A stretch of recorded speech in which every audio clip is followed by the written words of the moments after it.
Hey, what is up, everybody? This is your boy AJTRIP, and welcome to this week's episode of The Game According to Me. As always, we're going to look back at what's going on in this past weekend's college and pro slate of footballs, as we also look ahead to next week's college and pro slate of football. So sit back, relax, and enjoy the fun, because here comes The Game According to Me. Okay, let's go ahead and let's look back at what went down in week 13 of the college football season. Go back to Thursday, the Egg Bowl. Always a Thanksgiving tradition. Mississippi and Mississippi State. Mississippi won 17-7. To Friday action, we had Iowa and Nebraska, with Iowa beating Nebraska 13-10. Oklahoma beating TCU 60-45. High scoring affair there. If you had the over 105 points, you hopefully you bet a lot of money. Toledo beat Central Michigan 32-17. Tulane beat Texas and San Antonio 29-16. Missouri beat Arkansas 48-14. In a strange and game where three people would end up getting thrown out of the game for fighting. Unreal. Texas beat down Texas Tech 57-7. Penn State beat Michigan State 42-0. Michigan State's got a long way to go now. That it's just in turmoil. I don't know what's that going to be. They're going to find themselves a coach. Hopefully, some of their players were not transferred in the transfer portal. But who knows? Maybe they can get some people from the transfer portal. Who never knows? Oregon in the last game on Friday, Oregon beat Oregon State 31-7. For the Saturday's action, SMU beat Navy 59-14. Kentucky beat Louisville, handing them their second loss of the year, 38-31. In the game, Michigan beat Ohio State 30-24. Michigan goes on to the Big Ten championship game where they will face Iowa next week. LSU beat Texas A&M 42-30. Alabama beat Auburn in the Iron Bowl, which is just unreal how they beat them too, with the 4th and goal from the 34 and a touchdown pass from Jalen Monroe to the wide receiver in the end zone, who was kind of covered, and he still caught it. Unreal game. That game was. The Iron Bowl never fails to disappoint, seemingly over the last several years. Like, even as good as Alabama is, Auburn is still going to give them a show, especially when it's in Auburn. Liberty beat UTEP 42-28.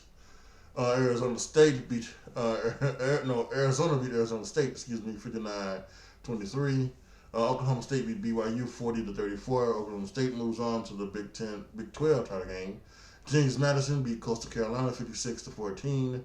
Washington beat Washington State in the Apple Cup 24-21.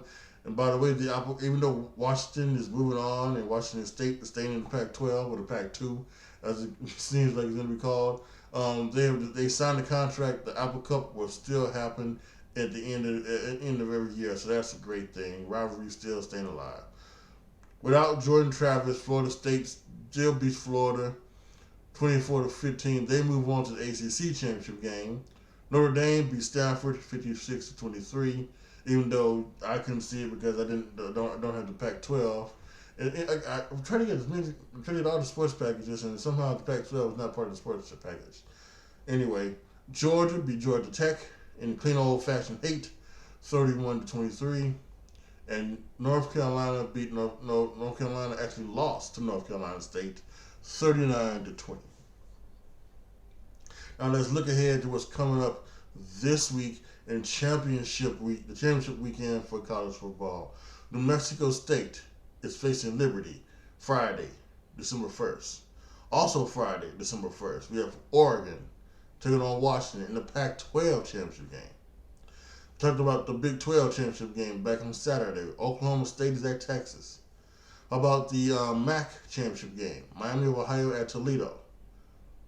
This Conference USA, I believe. SMU is at Tulane.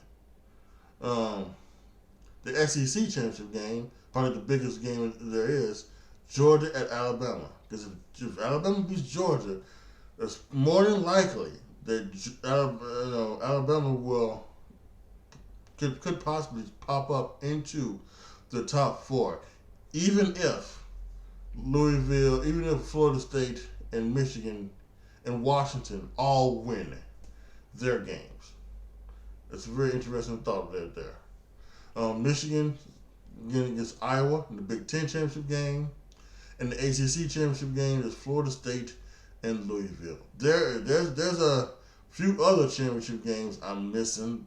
Those are, I'm guessing those do not involve teams in the top 25, so that's why they are not on this list. But there's some other championship games out there. You can go ahead and check those out on the internet for yourself. So, but there you have it, the NCAA look back and preview. Now, on to the main event as always, the National Football League.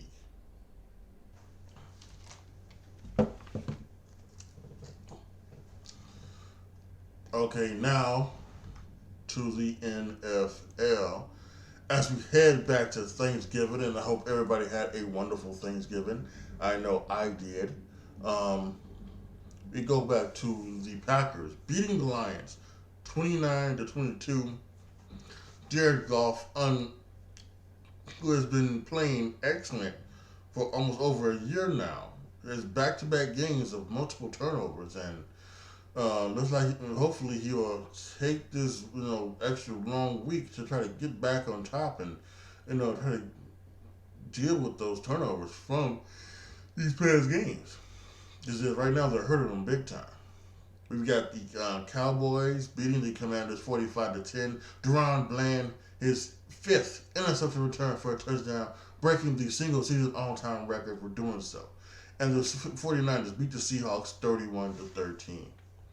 The first ever Black Friday game on Amazon Prime happened, and it was the Dolphins and the Jets. Obviously, this was what people were hoping were going to be the Dolphins, a very good team from last year, going up against Aaron Rodgers and the New York Jets. That did not happen. Tim Boyle started, and, well, they got their ass whooped by the Jets. A new thing has been deemed. It is now the Hail Mary, and that's Hell, as there was a Hail Mary at the end of the first half that was intercepted by the Dolphins player and ran back for a touchdown. Unreal. Dolphins dominated all of that game actually, as they beat the Jets 34-13. Now to Sunday's action. The Indianapolis Colts beat the Buccaneers 27-20. The New York Giants under Tommy DeVito, who seems to be playing very well after that horrendous start a few weeks ago, has now beat the Patriots 10-7. What has happened to the Patriots? They benched Mac Jones again for Bailey Zappi, and it is just not working at all. Not working at all. The Steelers beat the Bengals 16-10.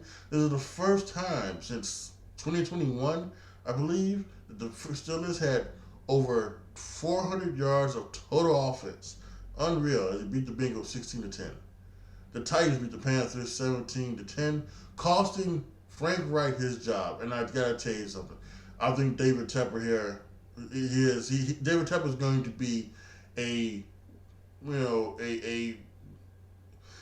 version of Daniel Snyder. It's like just a fan who is who's running a team like it's a Madden franchise on the video game. I mean, and listen, I understand there's some things. Adam Schefter's report that maybe there was some lethargic,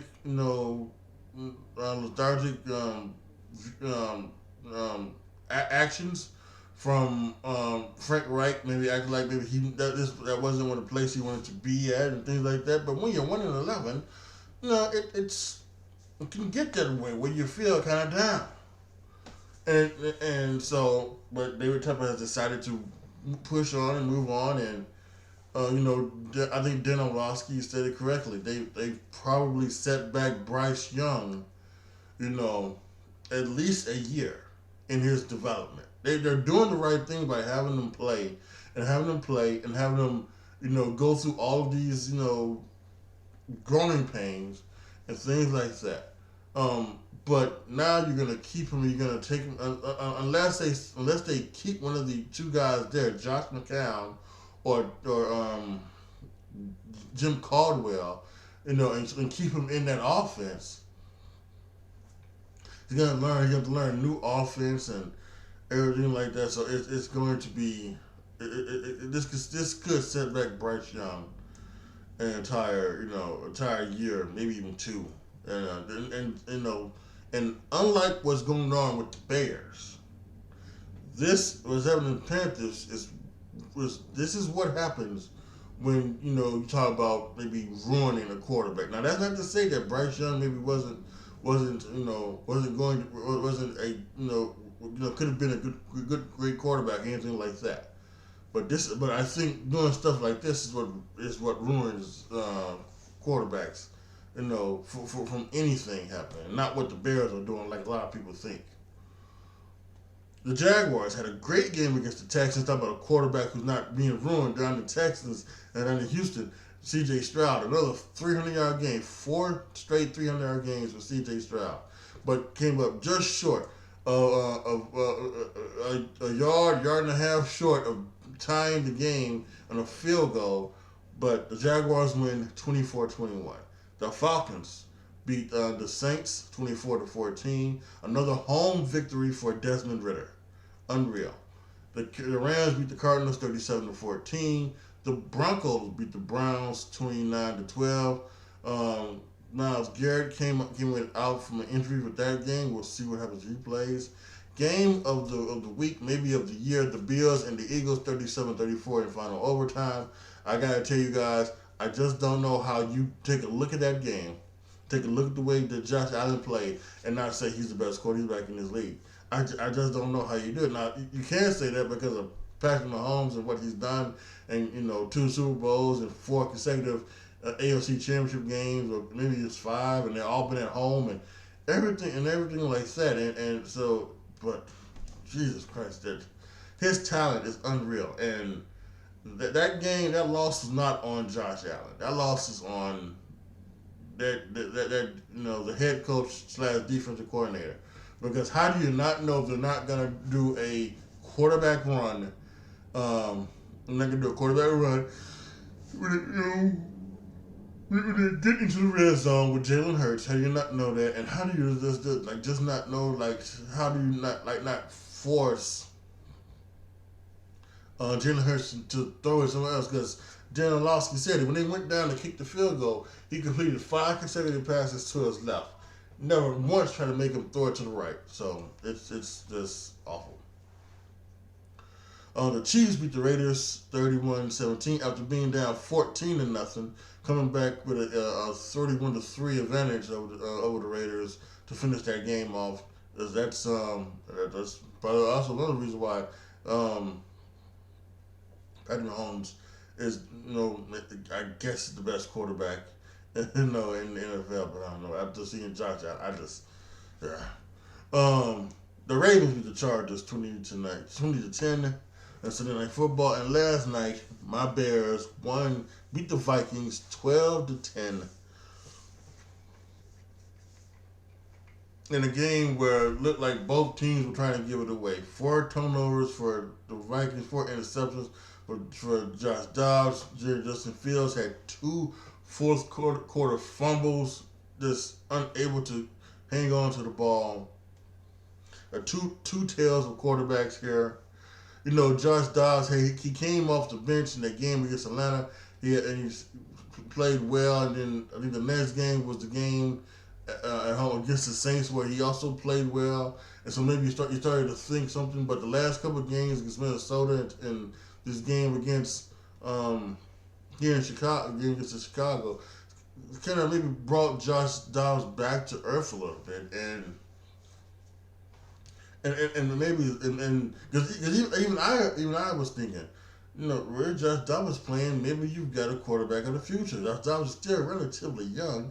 I think he's been around for only 4 or 5 years, so he's still relatively young. So he could, Kirk, you don't have to, you can let Kirk Cousins go, I guess, and go with Joshua Dobbs. But I think maybe Joshua Dobbs has proven that maybe he's best served as being a backup quarterback. Someone who could come in for 2 or 3 games and keep the rig on the road. While your starting quarterback is out, and maybe he's not necessarily a starting quarterback. So, that's unfortunate. And as for my Bears, listen, Justin Fields made some improvements. He made some great throws. He has done some things that I wanted to see coming into the season, and I didn't see in the first half before he got injured. Now, after he's come back injury, he's shown it in his past 2 games. But I still think, as we can see, he's got the fumbling issues. He still takes sacks too much. Now, I will say this: I'm going to wait until some of the other people who watch the video, who go back and watch the game, when they tell me about the sacks, if the play was right there to begin with, and he just didn't throw it, or was he trying to wait for something to come down, open down the field, or was the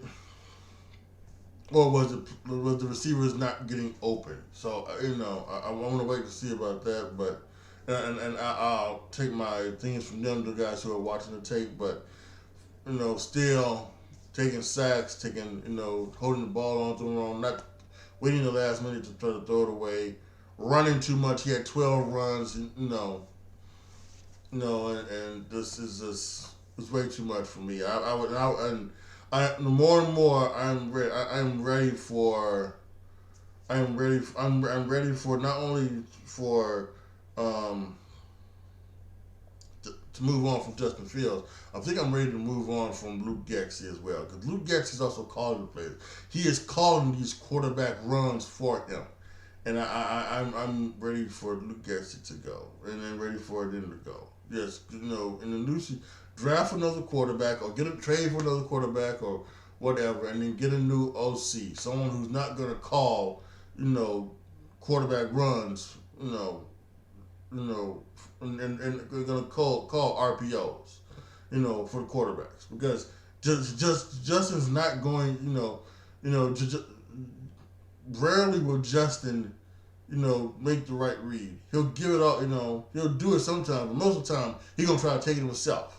Because that's what Justin is. He's that type of quarterback. I think that his athleticism is more than what the defense can give. So, anyway, let's look ahead to Week 13. This Thursday, 2 teams coming off of Thanksgiving are playing the Seattle Seahawks at the Dallas Cowboys. Should be an interesting one.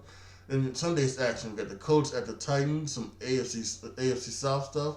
Titans are actually still in it, even though they only had 4 wins, but they're still in the AFC South, believe it or not. They have to run the table the rest of the way. Falcons are at the Jets. It's a good time for the Jets to get a win, but we'll see what the Falcons do. Lions are at the Saints.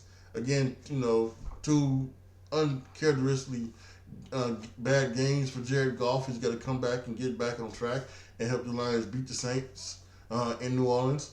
No turnovers, anything like that. I think that's the way to start right there. The Broncos at the Texans. That should be a really good one. Can the Texans hold off on, can hold off with the surging Broncos? Because both are fighting for a wild card spot right now. Chargers at the Patriots. It should be easy for the Chargers. Cardinals at the Steelers. Again, the Steelers, now with this new offensive coordinator, maybe they should, this might be an easy one for them. The Dolphins at the Commanders. Dolphins should win this one. The Panthers at the Buccaneers. That's going to, some might think that this might be an easy one for the Buccaneers, but now we see how the Frank Wright being fired and how that goes for the Panthers. Game of the week is the 49ers at the Eagles. Rematch from the NFC Championship game. We'll see if the Eagles can slip by once again, or the 49ers dominate the Eagles. We'll see about that. The Browns are at the Rams. The Chiefs are at the Packers on Sunday Night Football. Jordan Love has played well the last 3 games. Let's see if he can keep it continuing. Of course, the Chiefs are the Chiefs. And on Monday Night Football, again, unfortunately, Joe Burrow's injury kind of hampers us a little bit. But next week it's the Bengals at the Jaguars. So there you have it. A look ahead to Week 13 in the National Football League and a look back at Week 12. All right, y'all. That is it for this episode of the game. According to me, we'll be back next week talking about the championship weekend and also um the playoffs, college football. That's gonna happen. Usually in the past, I've done a live stream for that. It happens like it happens Sunday. I probably won't do that. I'll probably come back Tuesday and talk about Tuesday. And then of course we've got the NFL as well. We'll come back with that. And maybe any other thing. We'll see what happens in the world of sports. You know. That is that. Now, as much as you know, I am a wrestling fan, and some big wrestling news happened this past weekend with CM Punk. And while I would love to talk about it here, I'm going to go more in depth on my YouTube channel, youtube.com/AJTRIP. And this at the end of this week, December 1st, I'm going to do my weekly wrestling like talk show type of thing. It's called That's Shoot. And I'm going to talk about CM Punk. And I'm going to talk about some of the rumors that is happening. I'm talking about some of the things that is going down, what's real, what's fake. I'm going to get into my thoughts on how I feel about CM Punk being back. And there's a whole bunch of other things. So make sure that you go over to my YouTube channel, youtube.com, once again, /AJTrip. And you click the notification bell, you subscribe, so that when I go live after wrestling events or when I put out videos, you'll get notifications for them. All right, y'all.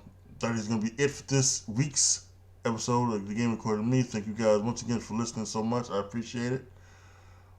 As always, be good to each other, y'all. Be careful out there, and I am out.